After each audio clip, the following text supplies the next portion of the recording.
Olá, olá, gente bonita! Muito bem-vindos mais uma vez a este canal. Eu sou a Miriam Santos e hoje estaremos a falar sobre eutanásia. Por isso, anda comigo?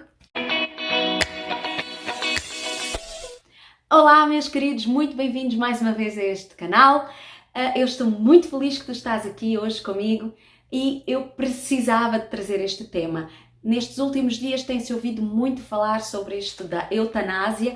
Em Portugal é agora mesmo atual quererem legalizar a eutanásia e eu não poderia ficar indiferente e não poderia deixar de dar a minha opinião e trazer este tema aqui também no canal. Eu sei que é um tema muito polémico, eu sei que muitas opiniões vão se dividir, mas para mim, para a minha consciência, era importante trazer hoje aqui para vocês o que eu entendo por este tema, pela eutanásia ou chamado suicídio assistido. Muitos de vocês sabem que eu vivo na Suíça e na Suíça há algumas clínicas que é permitido fazer isto e então eu acho que é pertinente falar sobre o tema mais do que nunca. Eu gostaria de primeiro começar logo com um versículo em Gênesis. Em Gênesis 9:6 diz assim: quem derramar o sangue do homem pelo homem, o seu sangue será derramado, porque Deus fez o homem conforme a sua imagem. Então, logo aqui no início da Bíblia, está bem explícito que a vida é sagrada. Deus nos fez a sua imagem e semelhança. Por isso, quem nos deu vida é quem é certo de nos tirar a vida. Ou alguém pediu para nascer. Muitas vezes diz, eu não pedi para nascer. Exato.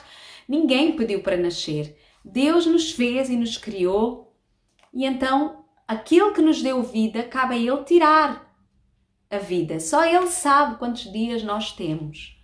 Eu também gostava de partilhar algo que aconteceu recentemente. Um familiar meu, uma pessoa que eu amo muito, no último ano sofreu muito mesmo, por causa de uma doença.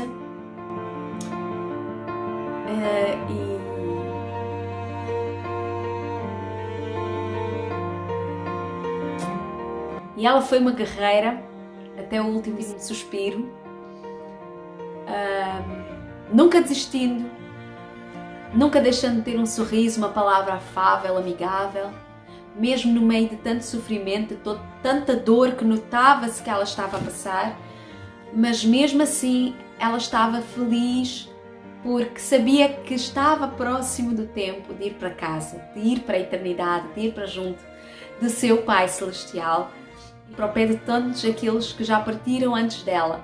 E isso eu confesso que me trouxe muito conforto ao meu coração, de ver tanta paz no seu olhar, apesar de tanta dor, de tanto sofrimento nos últimos meses e principalmente nas últimas semanas, porque ela tinha muita dificuldade em respirar, mas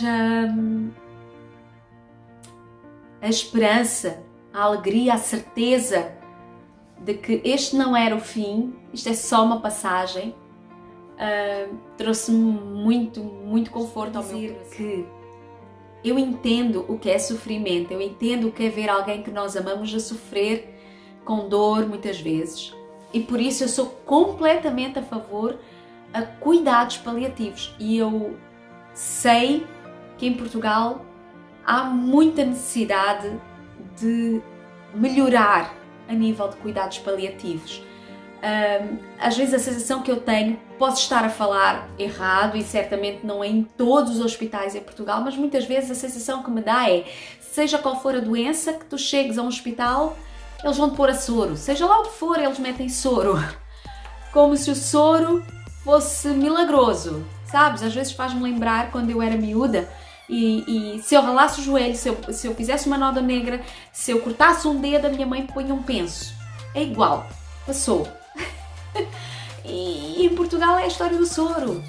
Gente, às vezes há gente com tanto sofrimento nos corredores, às vezes nem uma cadeira há muito para melhorar a nível de cuidados hospitalares, cuidados médicos e sem dúvida imenso para fazer, imenso para crescer a nível de cuidados paliativos. Para quem não sabe, cuidados paliativos são aqueles cuidados quando os médicos dizem ok, nós já fizemos tudo o que podíamos fazer, não há nada que eu possa fazer para curar este paciente. E então entram os cuidados paliativos, ou seja, quando já não há mais nada para fazer em relação à cura, entram os paliativos para manter a pessoa confortável. E isso faz muita falta, porque quando já não há mais nada a fazer, não se pode simplesmente mandar as pessoas para casa em sofrimento. Pronto, tem alta, não temos nada para fazer, vá para casa. As pessoas estão a sofrer.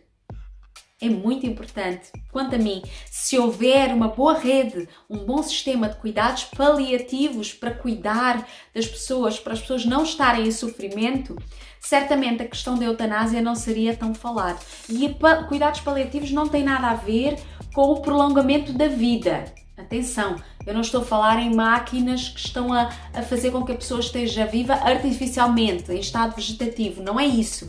Cuidados paliativos é, enquanto há vida, a pessoa está confortável, há um manejamento de dor, certo?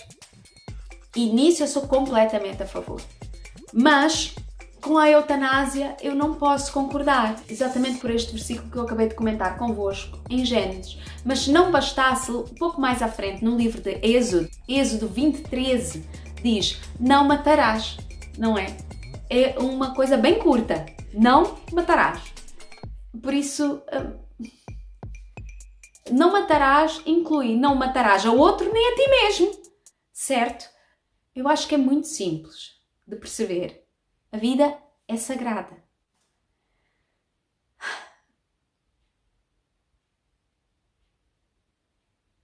Em 2 Samuel, no capítulo 1, do versículo 5 ao 16, nós temos a história de quando o rei Saul perdeu a batalha e todos estavam mortos e ele sabia que ele iria ser o próximo a morrer, e então ele pediu para que um amalequita o matasse por misericórdia, de forma a que ele não caísse nas mãos dos seus inimigos. E o amalequita, pensando que estava a ter um gesto bom, fez a vontade do rei, e quando ele disse ao Davi que tinha o feito, Davi lhe disse assim, ao ouvir a história do amalequita, no versículo 11: então apanhou Davi os seus vestidos e os rasgou, como também todos os homens que estavam com ele, e prantearam e choraram e jejuaram até tarde por Saul e por Jonatas seu filho, e pelo povo do Senhor e pela casa de Israel, porque tinham caído à espada. Então disse Davi ao mancebo, a tal que tinha morto o rei Saul: de onde és tu? E ele lhe disse: sou filho de um homem estrangeiro, amalequita. E Davi lhe disse: como não temeste tu estender a mão para matares o ungido do Senhor? Então chamou Davi a um dos mancebos e disse: chega e lança-te sobre ele. E ele o feriu e morreu. Ou seja, o que aconteceu aqui com este jovem amalequita foi exatamente o que eu li em Gênesis. Ainda te lembras? Eu vou ler rapidamente.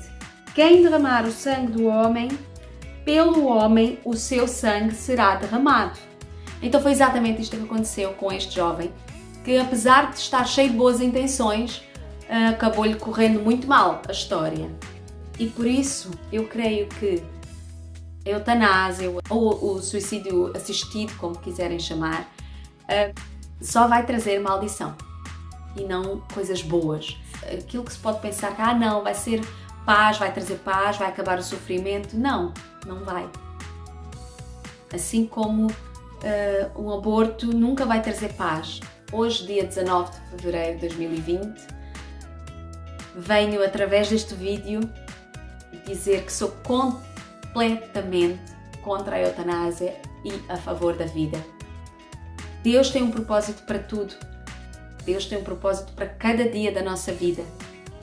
Não o desperdices, não o desprezes. Tu és feito à imagem e semelhança de Deus. Se para ti este vídeo fez sentido, eu convido-te a partilhar muito este vídeo pelo WhatsApp, pelas redes sociais, por todo lado. Vamos fazer passar esta mensagem. Se tu és a favor da vida, então ajuda-me a divulgar esta mensagem. Eu me despeço aqui, desejo uma semana muito abençoada e até para a semana, se Deus quiser. Tchau, tchau.